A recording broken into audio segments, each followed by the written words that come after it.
अरे यार, ये क्वेश्चन तो समझ ही नहीं आ रहा। लीजिए मैडम, आपका ऑर्डर। भैया एक बार पकड़ना आप।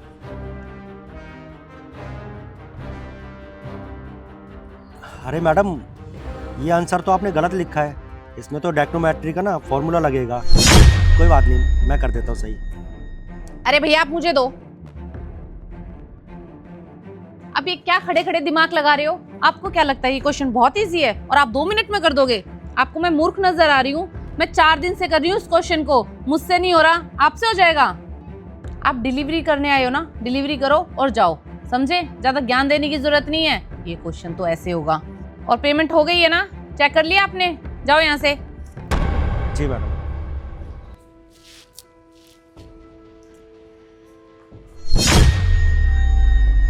हाँ, ये क्वेश्चन इतनी जल्दी सॉल्व कर दिया इन भैया ने।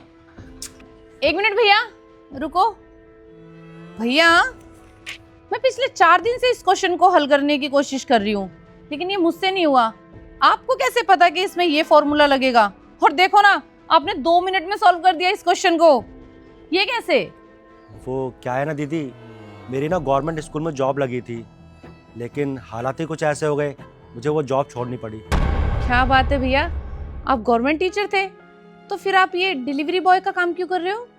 दरअसल दीदी, मैं जिस स्कूल में एज ए टीचर जॉब करता था ना, वहाँ पे ना बहुत सारे बच्चे पढ़ते थे, लेकिन कुछ बच्चे उसमें ऐसे भी थे जिन्हें तो धोखेबाजी से या चीटिंग करके पास होना पसंद था।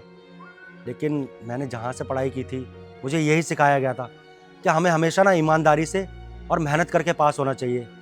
तो मैंने ना हमेशा यही चाहा कि उस स्कूल में जितने बच्चे पढ़ते हैं वो भी मेहनत करें, पढ़ाई करें और उस हिसाब से सक्सेस हासिल करें।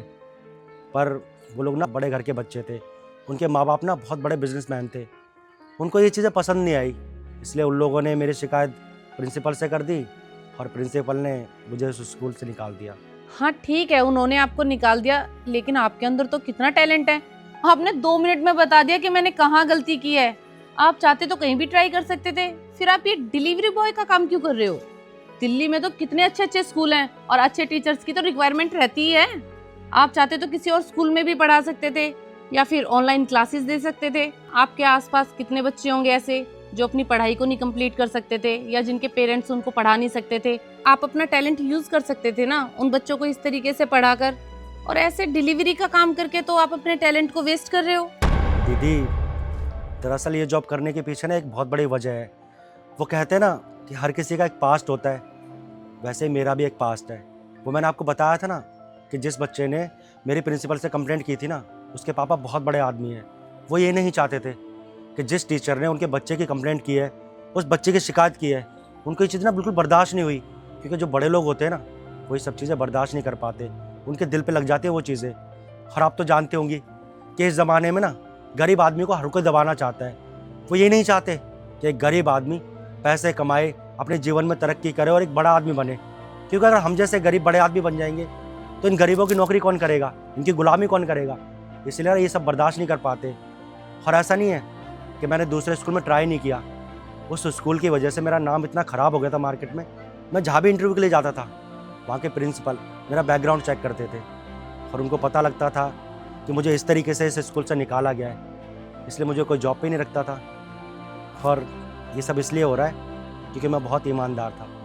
अगर मैं भी दूसरे लोगों की तरह भ्रष्टाचारी होता या उस बच्चे के बाप से घूस ले लेता, तो आज मैं भी एक काबिल टीचर होता, इस शहर में मेरा भी घर होता और बड़े बड़े लोगों में मेरा भी नाम शामिल होता। पर नहीं, मेरे माँ बाप ने मुझे घूस खाना नहीं बल्कि ईमानदारी से कमाना और मेहनत करना सिखाया था। तो मैं अपने माँ बाप के संस्कारों को कैसे भूल जाता। बस इसीलिए कि डिलीवरी बॉय का काम कर रहा हूँ और अपने घर का गुजारा कर रहा हूँ। बाकी कोशिश कर रहा हूँ, मैं कहीं ना कहीं जॉब लगी जाएगी, बाकी भगवान की इच्छा। भैया आपके साथ तो बहुत गलत हुआ है, उस बच्चे ने आपका पूरा करियर खत्म कर दिया है। लेकिन भैया आपके अंदर तो कितना टैलेंट है, आप तो कितने पढ़े लिखे भी लग रहे हो। और भैया आप अपना टैलेंट यूज कर सकते थे ना उन बच्चों को इस तरीके से पढ़ाकर, और ऐसे डिलीवरी का काम करके तो आप अपने टैलेंट को वेस्ट कर रहे हो। सच कहूँ भैया तो आपके लिए बहुत बुरा लग रहा है। उस बच्चे ने अपनी एक गलती से आपका पूरा करियर खत्म कर दिया। चलो ठीक है, वो तो नादान बच्चा था, लेकिन उसके पेरेंट्स वो तो समझदार थे, उन्हें तो समझदारी से काम लेना चाहिए था। उसके पेरेंट्स को ना अभी पता नहीं चलेगा ये सब कि उन्होंने कितना गलत किया है। लेकिन जिस दिन वो लड़का कोई गलत कदम उठा लेगा ना, तब उन्हें रिग्रेट होगा कि उन्होंने कितनी बड़ी भूल की है उसका साथ देकर। और उन्हें जाने अनजाने में ये भी एहसास नहीं है कि उन्होंने किसी का करियर ख़त्म कर दिया है। दीदी, आपको क्या लगता है कि मैंने कोशिश नहीं की होगी? मैंने बहुत कोशिश की। अपने आस पड़ोस के जितने भी लोग हैं ना, सबसे बात की कि मैं ट्यूशन खोलना चाहता हूँ और बच्चों को पढ़ाकर अपना घर चलाना चाहता हूँ। कुछ बच्चे आए भी, कुछ लोगों के माँ बाप ने सपोर्ट भी किया, पर जैसे उन लोगों को पता चला कि मुझे स्कूल से किस वजह से निकाला गया है, तो उन लोगों ने भी अपने बच्चों को मेरे पास से ट्यूशन से वापस ले लिया, क्योंकि वो नहीं चाहते थे उनके बच्चे एक ऐसे टीचर के पास पढ़े जो घूसखोर हो। उनके बच्चे भी क्या सीखेंगे भविष्य में।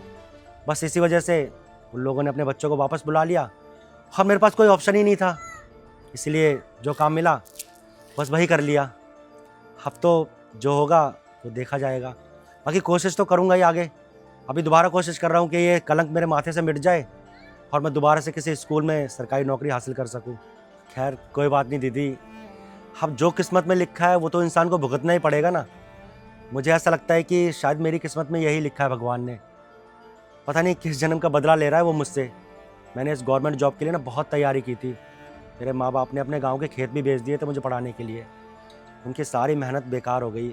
मुझे कभी कभी बहुत शर्मिंदगी महसूस होती है और बहुत बुरा भी लगता है अपने माँ बाप के लिए कि मैंने यही करियर क्यों चुना। मैं कुछ और भी कर सकता था जिसमें लोग पॉलिटिक्स ना करते हों, पर मुझे पता नहीं था कि अमीर बाप के बिगड़े हुए बच्चे ना हर जगह मिलते हैं।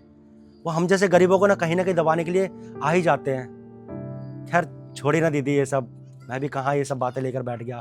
आपको भी बहुत सारा काम होगा ना, मेरी बातें तो कभी ख़त्म ही नहीं होगी। मैं चलता हूँ, और भी जगह डिलीवरी देने जाना है। ठीक है दीदी, चलता हूँ। भैया 1 मिनट रुको, मैं ना आपकी एक छोटी सी मदद करना चाहती हूँ।